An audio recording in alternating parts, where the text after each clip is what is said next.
श्री राधा। तुलसीदास जी कहते हैं, एक भरोसो, एक बल, एक आस विश्वास। उनके लिए केवल एक ही सहारा है, उनकी एक ही शक्ति है, एक ही उम्मीद है और एक ही विश्वास है। यह दोहा भगवान श्री राम के प्रति उनकी भक्ति को दर्शाता है।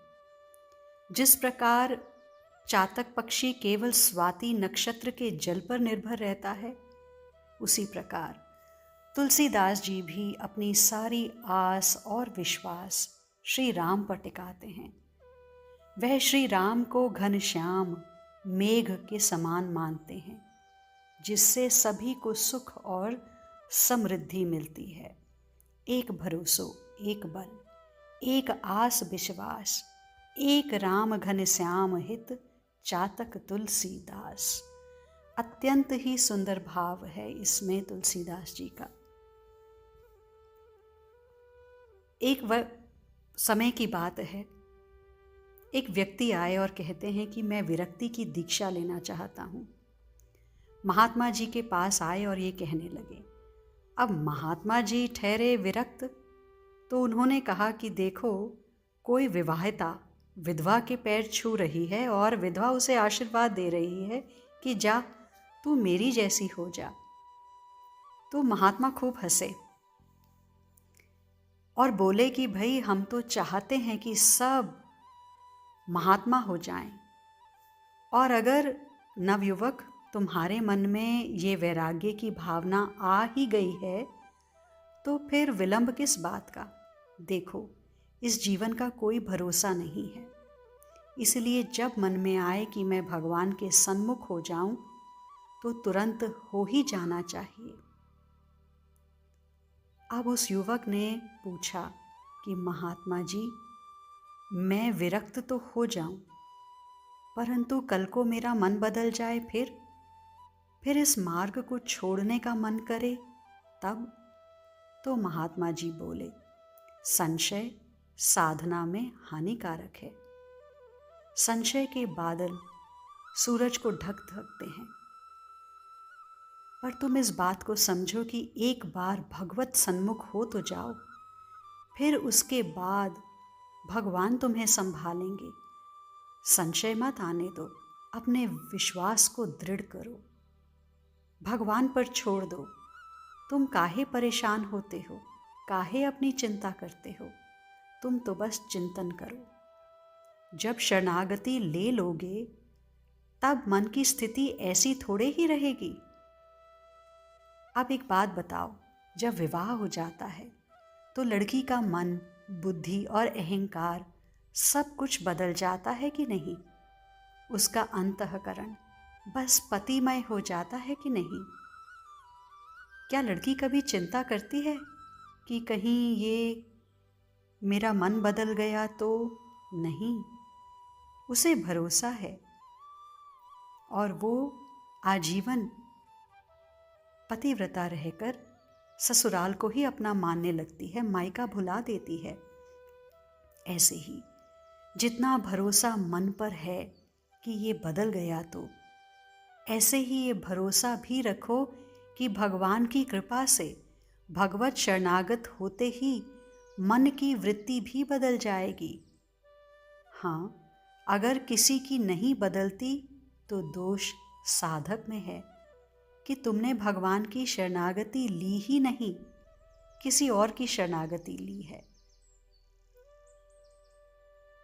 कई बार ऐसे लोग आते हैं महात्मा जनों के पास और कहते हैं कि आप मेरे गुरु बन जाओ। क्यों बने तुम्हारे गुरु? तो बोलते हैं कि किसी ज्योतिषी ने कहा है कि गुरु बनाओगे तो तुम्हारे घर परिवार में सुख समृद्धि आएगी, इसलिए गुरु बना लो। अब आप सोचिए, वो जो शरणागति ले रहा है, वो भगवान की शरणागति ले रहा है या सुख समृद्धि की शरण में जा रहा है? तो ऐसे लोगों को भगवान का बल मिलेगा क्या? भगवत कृपा मिलेगी क्या? नहीं। हाँ, उसे कर्म का फल जरूर मिलेगा, पर कर्म का फल तो कृपा नहीं है ना। ऐसे ही अगर किसी कामना से गुरु बना रहे हो, या महात्मा जी बनना आजकल एक नया करियर भी है, क्योंकि इसमें बहुत पैसा है। बाबा जी लोग आजकल बड़े बड़े पद पर भी बैठ जाते हैं। मैं भी बाबा जी बनकर अपने पैर पुंजवाऊंगा, मैं भी महंत बनूंगा, ऐसी भावना अगर है तो निश्चित भटकोगे। और हो सकता है जैसा सोचा था वैसा लाभ तुम्हें नहीं हुआ, आश्रम के महंत नहीं बन पाए, चेले चपाटे नहीं बना पाए, तो मन में उद्विग्नता आएगी ही। इसीलिए शरणागति लो केवल भगवान की, और ये शरणागति संसार की तुच्छ वस्तुओं को पाने के लिए है, तो प्रारब्ध का फल ही मिलेगा। और प्रारब्ध खत्म तो फिर जेल में ही सड़ोगे, क्योंकि इच्छा है तो क्रोध आएगा ही, और क्रोध आएगा तो मोहग्रस्त होना ही है, और मोहग्रस्त होते ही अच्छे बुरे का भेद खत्म, और अच्छे बुरे के भेद खत्म होते ही बुद्धि का नाश और फिर पतन, ये होगा ही। भटकने की पूरी संभावना है। इसलिए सोच लो कि क्यों विरक्त बनना चाहते हो, क्यों भगवान के सम्मुख होना चाहते हो। अच्छे से अपने अचेत मन में प्रवेश करके जान लो कि कहीं कुछ कामना के चलते तो भगवान के सम्मुख नहीं हो रहे। अगर कोई अन्य कामना नहीं है, एकमात्र कामना यही है कि साधना करेंगे।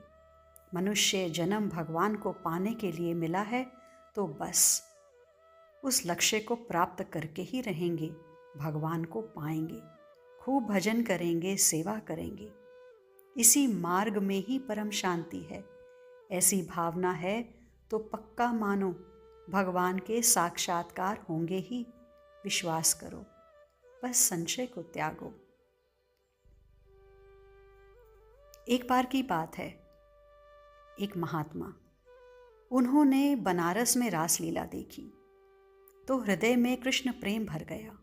बस निकल पड़े बनारस से वृंदावन की ओर।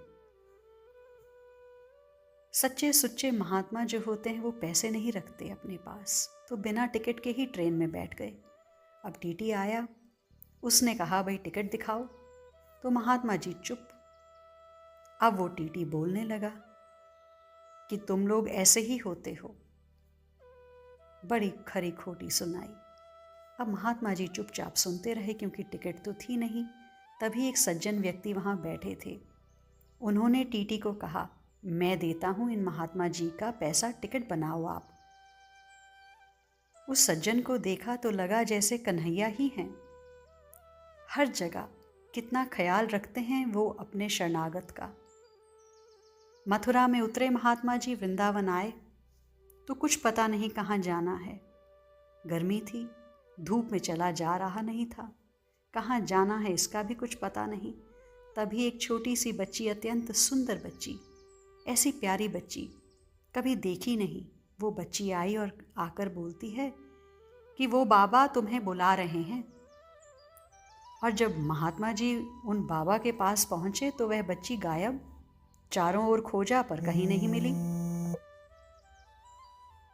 उन महात्मा जी ने कहा, मेरे पास कोई बच्ची नहीं है, पर हाँ एक कुटिया है, रहोगे? खुश हो गए, हाँ रहेंगे। और वो कुटिया बनारस से आए महात्मा को मिल गई। एकांत था, बस उस कमरे को बंद करके वे आनंद से साधना करते रहते थे। एक दिन रात्रि के समय श्री बांके बिहारी जी की आरती करके आए। कुटिया की सांकर किसी ने खटखटाई। खोला तो वही बच्ची मुस्कुराती हुई बोली, मेरे वृंदावन में तुम्हारी व्यवस्था तो ठीक है ना? उस बच्ची को देखा महात्मा जी ने, मंत्र मुग्ध हो गए, नेत्रों से एकाएक अश्रु गिरने लगे। आप कौन हैं? महात्मा जी ये कहते हुए बच्ची के चरणों में गिर गए। वो खिलखिलाती रहीं और थोड़ी ही देर में वहाँ से अंतर्ध्यान हो गई। महात्मा जी बोले, रोने लगे, और जैसे ही ध्यान जमीन पर गया तो चरण चिन्ह बन गए थे। उन चिन्हों में कमल, लता, त्रिकोण, सरोवर, ध्वजा, मछली, इनके चिन्ह बन गए थे। फिर क्या, महात्मा जी ने पूरी रात राधा नाम रटते रटते गुजार दी। विश्वास कीजिए, यदि उसके प्रति समर्पित हो जाओगे ना, तो वही तुम्हें अपनी ओर खींचेंगे, तुम्हें स्वयं ही भटकने नहीं देंगे। पर याद रहे, अगर तुमने मन में प्रतिष्ठा को रखा, धन को रखा, अभिमान को रखा कि भगवान की शरणागति लेंगे तो ये मिलेगा, वो मिलेगा, तो समझ लो पक्का कि तुम भटकोगे। इसलिए उसकी शरणागति लो, वो पक्का तुम्हारा पल पल में साथ देते रहेंगे। महात्मा जी पूर्ण आत्मविश्वास में बोल रहे थे। वो प्यारी बच्ची कौन थी बताइए? ये वृंदावन है। यहाँ नित्य श्री राधा रानी वृंदावन वासियों को देखने के लिए निकलती हैं कि कोई उनके धाम में दुखी तो नहीं। कितनी करुणामयी हैं लाडली जो।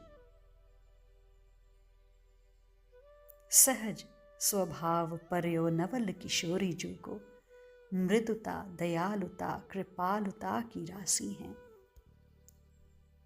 आज के लिए इतना ही। शेष आगे। श्री राधा।